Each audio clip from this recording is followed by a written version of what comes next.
30 പേർക്കുള്ള മുട്ടക്കറി 1 കിലോ സവാള വെച്ച് ഉണ്ടാക്കിയെന്ന് പറഞ്ഞാൽ ആരെങ്കിലും വിശ്വസിക്കോ? എന്നാൽ കേട്ടോ കണ്ടു നോക്കിക്കോ.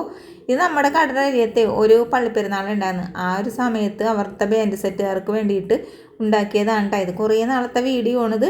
അപ്പോൾ ഇതുണ്ടാക്കാൻ വേണ്ടിയിട്ട് ഇതേ ഉരുളി വെച്ചിട്ടുണ്ട്, വെളിച്ചെണ്ണ ഒഴിച്ച് കൊടുത്തിട്ടുണ്ട്, ഇനി കുറച്ച് പെരിഞ്ചീരകം ഇട്ടിട്ടുണ്ട്, പിന്നെ സവാള 1 കിലോ അരിഞ്ഞത് ഇട്ട് കൊടുത്തിട്ടുണ്ട്. സവാള അരിയുമ്പോൾ എപ്പോഴും നീളത്തിൽ അരിയണം, കുഞ്ഞായിട്ട് വട്ടത്തിലൊന്നും അരിയരുത് കേട്ടോ, അല്ലെങ്കിൽ ഗ്രേവി കുറവായിരിക്കുള്ളൂ. പിന്നെ ആവശ്യത്തിനുള്ള ഉപ്പിട്ട് കൊടുത്തിട്ട് ഞാൻ മൂടി വെച്ച് കൊടുത്ത്, അതിൻ്റെ ഇടയിൽ മുട്ട പുഴുങ്ങാൻ അപ്പുറത്തടപ്പിലോട്ടും വെച്ചെടുത്ത്. അപ്പോഴേക്കും നമ്മുടെ സവാളയ്ക്ക് വയറ്റി ഇട്ടിട്ടുണ്ട്. 3 തക്കാളി പഴുത്തതും, അതൊരു 5-8 പച്ചമുളക്, 2 ടേബിൾ സ്പൂൺ ഇഞ്ചി വെളുത്തുള്ളി പേസ്റ്റ് ഇട്ട് കൊടുത്തിട്ടുണ്ട്. പിന്നെ കുറച്ച് കറിവേപ്പില ഇട്ട് കൊടുത്ത്, മഞ്ഞൾപ്പൊടി ആവശ്യത്തിനുള്ളത് ഇട്ട് കൊടുത്തതിന് ശേഷം നമ്മൾ എന്ത് ചെയ്ത് എല്ലാം കൂടി ഇളക്കി കൂട്ടിയിട്ട് ഞാൻ എന്ത് ചെയ്ത് ഒന്നും കൂടി ഒന്ന് മൂടി വെച്ച് കൊടുത്ത്. അതവിടെ കിടന്ന് വരണ്ടിട്ട് അതിൻ്റെ ഇടയിൽ നമുക്ക് എന്ത് ചെയ്യണം, തേങ്ങ അരമുറി എടുത്തിട്ടുണ്ട്, 1 ഗ്ലാസ് മിൽമ പാലും ചേർത്ത് കൊടുത്ത്, കുറച്ച് കാഷ്നട്ടും കൂടി ഇട്ട് കൊടുത്ത്, ഇനി നമുക്ക് ഇതെല്ലാം കൂടി അടിച്ചെടുത്തിട്ട് വരാം കേട്ടോ.